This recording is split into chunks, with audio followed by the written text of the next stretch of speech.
Canada's citizenship shock. The fight to fix lost Canadians before time runs out. Welcome back to Canada Chronicles.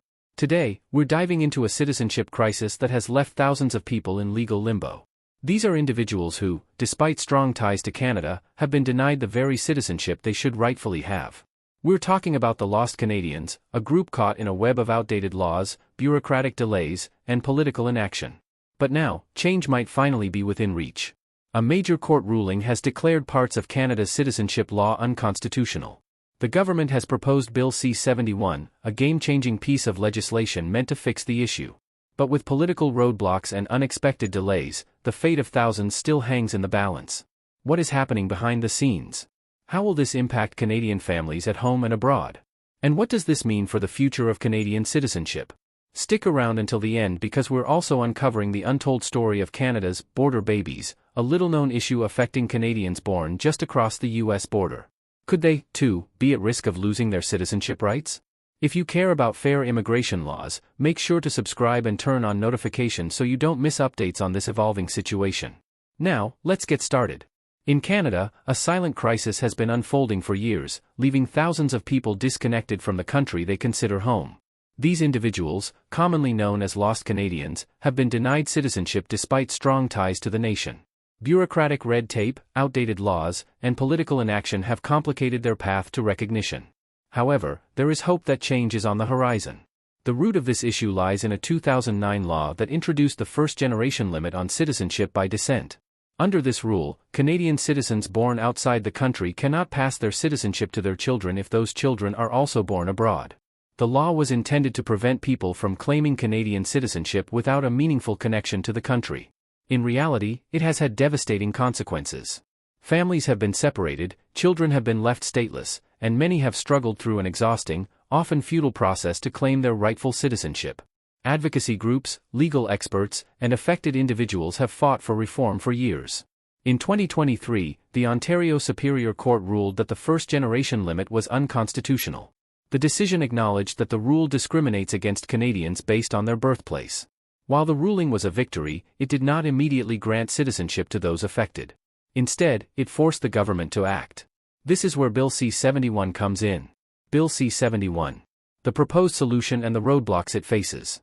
Introduced in May 2024, Bill C-71 aims to amend the Citizenship Act by overturning the first-generation limit. The bill proposes significant changes to make citizenship laws more inclusive. Most notably, it allows Canadians born abroad to pass their citizenship to their children if they have lived in Canada for at least 3 years, or 1,095 days, before their child's birth or adoption.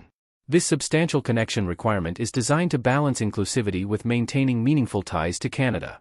The bill also includes provisions to restore citizenship to individuals who lost it due to outdated legal technicalities. Many Canadians were stripped of their citizenship under old laws, including the now-defunct Section 8 retention rule, which required Canadians born abroad to apply to retain their citizenship before turning 28. Bill C-71 seeks to correct these injustices and grant legal recognition to thousands of lost Canadians. Despite the bill's necessity, it has faced significant delays in Parliament. Political factors have played a major role in its stagnation. In January 2025, Prime Minister Justin Trudeau announced his resignation as leader of the Liberal Party, leading to a prorogation of Parliament. This move wiped out all pending bills, including C-71, requiring lawmakers to restart the legislative process when Parliament resumed in March. As a result, the bill remains in limbo, leaving thousands of Canadians uncertain about their future. A further challenge stems from disagreements among policymakers about the extent of citizenship reforms. Some argue that while the bill provides necessary relief, it does not go far enough to address other overlooked groups, such as children adopted abroad by Canadian parents. Others worry that loosening citizenship rules could weaken the integrity of Canada's immigration system. These debates contribute to further delays, as lawmakers struggle to reach a consensus on the best path forward. Why the government is seeking a 12-month extension. With the Ontario Superior Court's March 19, 2025, deadline fast approaching, the Canadian government has requested a 12-month extension to maintain the current law while Parliament works to pass Bill C-71. The concern is that if the court strikes down the first-generation limit without a replacement policy, it could cause administrative chaos. Immigration, refugees, and Citizenship Canada could be overwhelmed with a surge of applications, creating a legal vacuum. Government officials argue that passing a complex bill like C-71 takes time.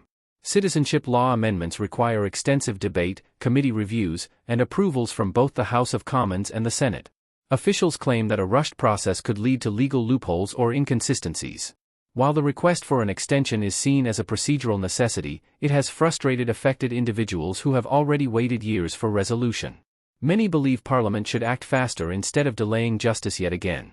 The delay has also raised concerns among industries that rely on both temporary foreign workers and permanent residents to sustain operations, particularly in agriculture, healthcare, and technology. Many skilled professionals and essential laborers depend on a fair and functional immigration system to ensure their long-term stability in Canada. The uncertainty surrounding Bill C-71 and citizenship laws could have economic repercussions, further emphasizing the urgency of a legislative solution. Interim measures to provide temporary relief. Recognizing the urgency of the situation, Immigration Minister Mark Miller announced interim measures on March 13, 2025, to provide relief while Parliament debates Bill C-71. Under these measures, individuals who were previously denied citizenship due to the first-generation limit can apply for discretionary grants of citizenship. Priority will be given to families facing urgent situations. To qualify, applicants must meet specific criteria. These include those born or adopted before December 19, 2023, who were affected by the first-generation limit, children born or adopted after December 19, 2023, whose Canadian parent lived in Canada for at least 1,095 days before their birth, and individuals who lost citizenship under outdated retention laws. While these measures offer temporary relief, they do not provide a long-term solution, and many will remain without citizenship until Bill C-71 becomes law. Real people, real consequences. The Lost Canadians crisis is not just a policy debate, it affects real lives. Rachel Chandler, born in China to a Canadian father and a Chinese mother, was denied citizenship because her father was also born outside Canada. Despite her strong Canadian ties, she has spent years fighting for legal recognition. John Nicholas Fortin Rodriguez, born in Mexico to a Canadian father, faces the same predicament. His father was also born abroad, making him ineligible under current laws. Now in his 30s, John continues to navigate the immigration system, hoping for a resolution. These are just two examples among thousands. For many, this is not just about legal status, it is about reclaiming their identity and belonging to the country they consider home. Thanks for staying with us this far. We appreciate your time and hope you're finding this information valuable. The untold story of Canada's border babies. While Lost Canadians have gained attention, another group faces similar challenges. Canada's border babies are individuals born in U.S. hospitals near the Canadian border because their parents lived in remote Canadian towns with limited medical facilities. Many parents assumed their child would automatically receive Canadian citizenship, but due to administrative failures, some of these births were never properly registered. As a result, these individuals lack the documentation to prove their citizenship. Like Lost Canadians, border babies struggle to obtain passports, access government services, and prove their nationality. Some have even been denied re-entry into Canada despite growing up in the country. As the government works to fix the Lost Canadians issue, will they also address the plight of border babies?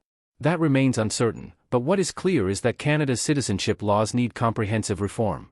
The fight for Lost Canadians is far from over. While Bill C-71 offers hope, political delays mean thousands are still waiting for justice. The government's 12-month extension request may provide time to refine the law, but for those affected, each delay feels like another denial. Interim measures offer temporary solutions, but they do not go far enough. And let's not forget the border babies, another group facing citizenship challenges. These issues highlight just how flawed Canada's citizenship laws can be. If you found this video helpful, hit that like button and subscribe to stay updated on Canada's biggest immigration issues. Do you think Canada should change its citizenship laws? Let us know in the comments below. Thanks for watching Canada Chronicles, and we'll see you in the next video.